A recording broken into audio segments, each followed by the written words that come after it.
Hey guys, myself Neetu Gupta from NLS Bangalore. In this session, I'm going to discuss current affairs for the month of April 2020. So before starting my session, I'll suggest you to read newspapers for the current affairs. Please make a habit of reading a newspapers daily. Is it clear? So let us start with the awards. अब देखते हैं कि अप्रैल के महीने में किसको क्या awards मिले हैं। अरमान, जो कि India based non profit organisation है, अरमान नॉन प्रॉफिट ऑर्गेनाइजेशन को Skoll award for social entrepreneurship 2020 मिला है। कौन सा अवार्ड मिला है? Skoll award for social entrepreneurship 2020। किस लिए मिला है? जो ये अरमान एनजीओ है, ये किस में काम करती हैं? Maternal and child health space in India. ठीक है, इट मीन्स जो अरमान एनजीओ है, इनका क्या मेन एम क्या है? ये मदर्स को एम्पावर कर रहे हैं और enabling healthy childrens in India. Who is the founder chairman of Armaan? Doctor Aparna हेच। एंड अरमान का हेड ऑफिस कहाँ है? Mumbai. Is it clear? Next is regarding Tata Power Bags Edison Award for Social Innovation. अब एडिसन अवार्ड किसको मिला है? Tata power को। किसके अंडर मिला है? Social innovation category and social energy solution sub category. So जो एडिसन अवार्ड है, that is named after Thomas Alva Edison, recognizes and honors the world's best innovation and innovators. So it was awarded for Club Energy, और वो क्या? Switch off to switch on campaign. Next is regarding 4 Indian Americans हैं, उनको कौन सा award मिला है? 2020 Guggenheim fellowship award मिला। Is it clear? सो ये जो अवार्ड है, ये यूएस फेलोशिप का प्रेस्टिजियस है। 4 Indian Americans have been awarded the prestigious US fellowship for their accomplishment and exceptional promise. अब वो 4 लोग कौन हैं जिन्हें ये अवार्ड मिला है? That is Pradeep Sharma, Kavita Ramanan, Dilip da Cunha and Mukul Sharma. They have been awarded with 2020 Guggenheim Fellowship Award. Is it clear? जो साइज़ है that varies, so approximately 175 fellowships हर साल मिलती हैं। Is it clear? Next is regarding Algeria के अब्दुल्लाह आसियाई हैं, इनको कौन सा अवार्ड मिला है? International prize for Arabic fiction. तो इनका जो फर्स्ट विनर है, ही इज़ फ्रॉम अल्जीरिया, और उन्होंने कौन सी नावल लिखी थी? The Spartan code. So international prize for Arabic fiction ये एक मोस्ट जेनरस लिटरेसी अवार्ड है that is sponsored by department of culture and tourism and the Booker prize foundation. So Abdul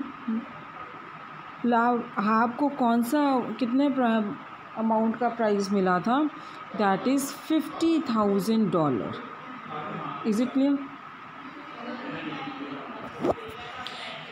next is and the last award किसको मिला है?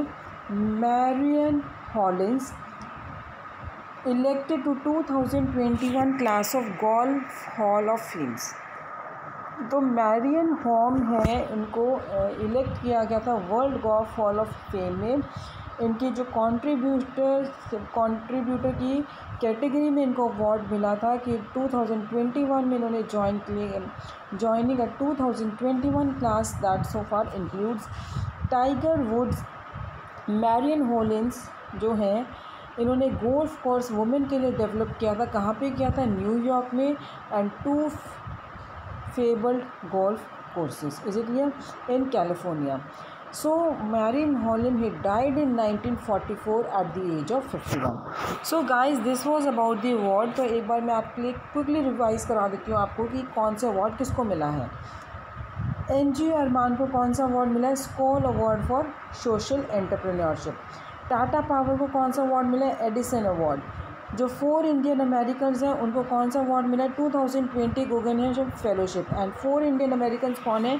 प्रदीप शर्मा, कविता रमान, दिलीपता चूना and Mukul Sharma. Is it clear? Next is कि जो Algeria के अब्दुल्ला नौब है, इन्हें कौन सा अपनी नावल के लिए प्राइज़ मिला है? कौन सा? International prize for Arabic fiction. Next, Marion Holmes को world golf of hall of fame के लिए एंटर करने के लिए अवार्ड मिला है। Is it clear? He has been elected. So guys, next, this was regarding the awards, and now in my next session I will be discussing about the ranks and reports.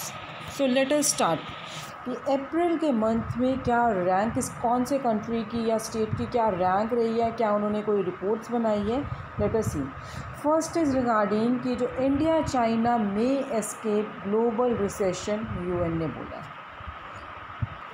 UNCTAD के report के according, अब आप हो गए UNCTAD क्या है? United nation conference on trade and development. Is it clear?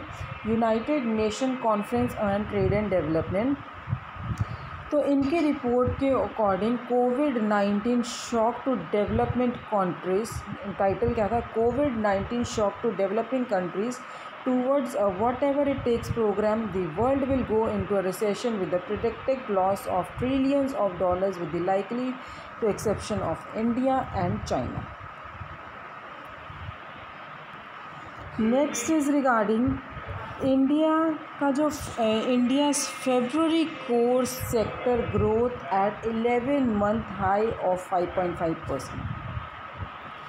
जो output है 8 कोर सेक्टर्स इंडियन इंडस्ट्रीज़ की, 8 कोर सेक्टर्स का, वो कौन सी हैं?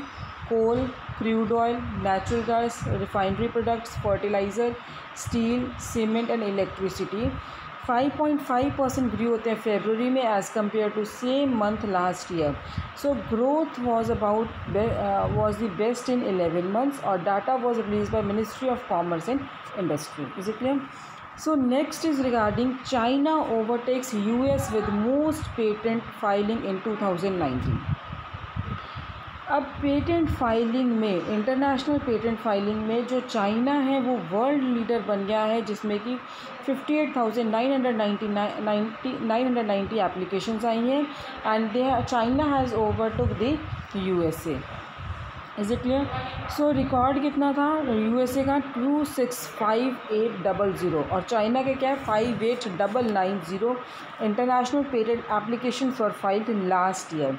और विपो की रिपोर्ट के, ये था विपो की रिपोर्ट के अकॉर्डिंग कि जो वो चाइना है वो इंटरनेशनल पेटेंट फाइलिंग्स में वर्ल्ड लीडर है 2019 में, जिसमें 58,990 एप्लीकेशंस थी and it was overtook by the US record 265,800 international patent applications file की गई थी last year.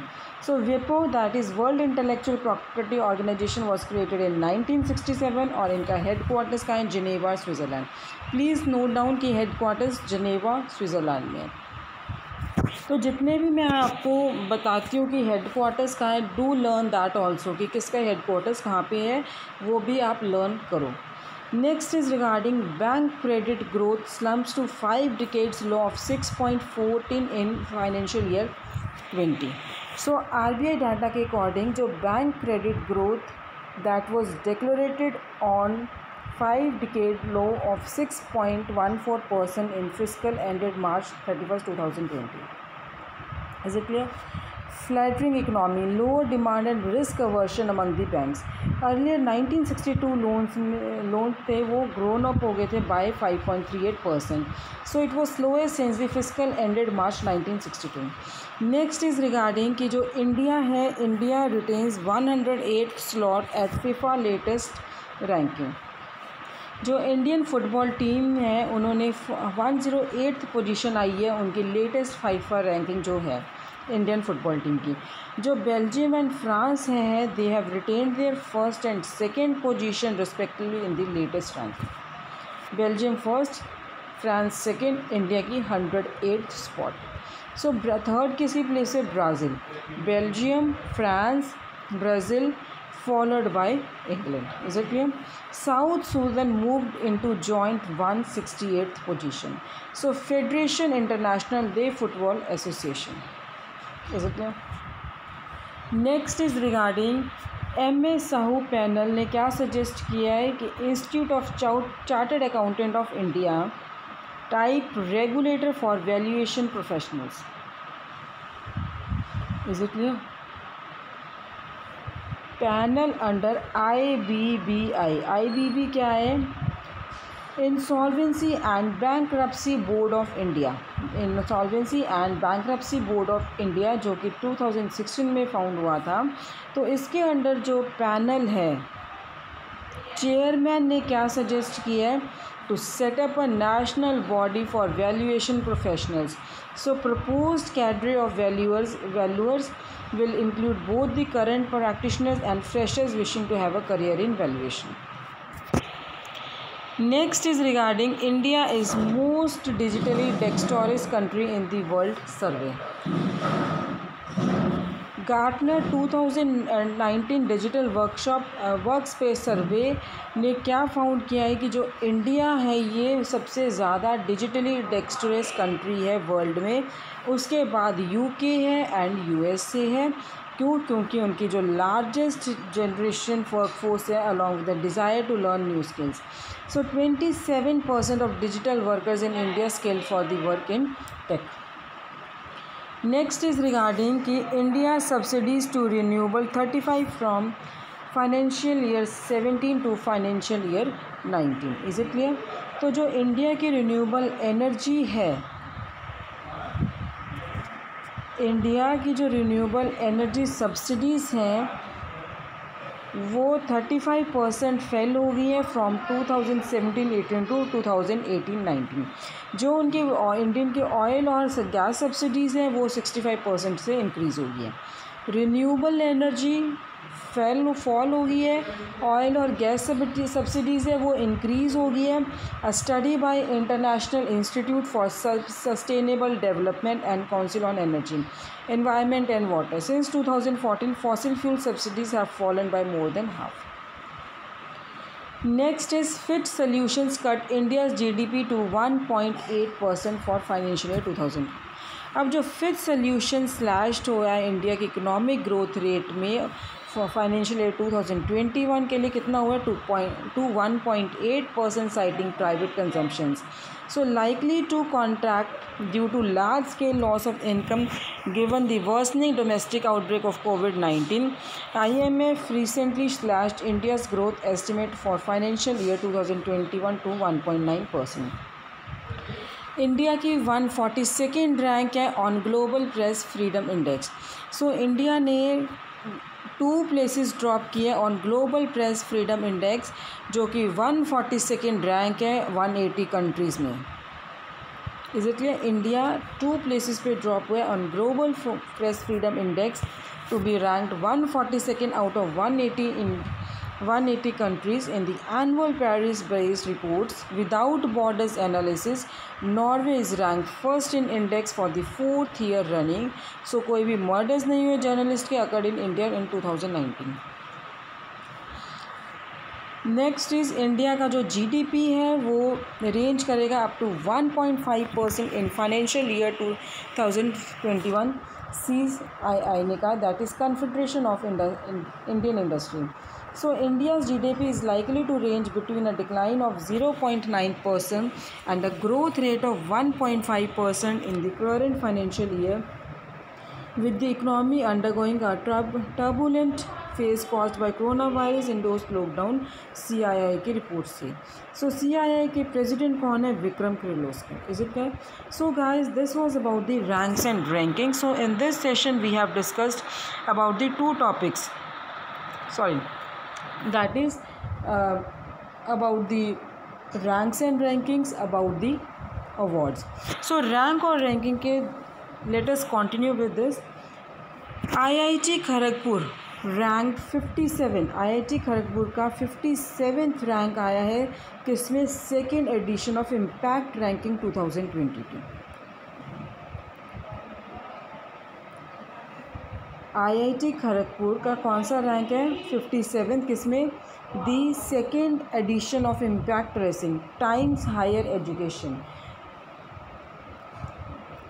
Is it clear? IIT Kharagpur 57th rank in global list, जिनकी rank institutes of higher education in terms of the social and political impact frame around the United Nations 17 sustainable development goals. So list में 766 university आती हैं 89 countries के आसपास। Next is regarding India world का 3rd largest military Spender है और जो expenses हैं वो 2019 में रेज़ हो गए थे by 6.8%। So US, China, India ये वर्ल्ड के 3 बिगेस्ट मिलिट्री स्पेंडर्स हैं 2019 में, which is followed by Russia and Saudi Arabia.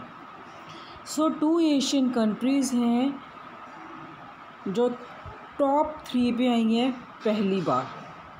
Stockholm international peace research institute ने ये कहा है। So total global spending rose to almost 2 trillion billion in 2019। Is it clear? Next is regarding the 1338 patents filed by India domicile company in the US in 2018-19 NASSCOM। NASSCOM क्या है? National association of software and service compliance. So अब NASSCOM ने क्या कहा है कि 1338 patents 1338 patents हैं जो 2018-19 में फाइल हुए हैं, जिसमें से 59.4% व tech patents with computer technology, communication technology and artificial intelligence being the top domain areas. Report by industrial body NASSCOM ने कहा था। Is it clear? Next is regarding the Mazumdar show recognized among world's top 20 inspirational leaders in biopharma। अब जो किरण Majumdar show बाइकॉन chairperson है, ये recognise किया गया इनको टॉप 20 इंस्पिरेशनल लीडर्स और किसमें, bio pharmaceutical in the medicine maker power list 2024, her contribution to the world of medicine as an innovative business leaders. So group small molecules, bio pharmaceutical and advanced medicine.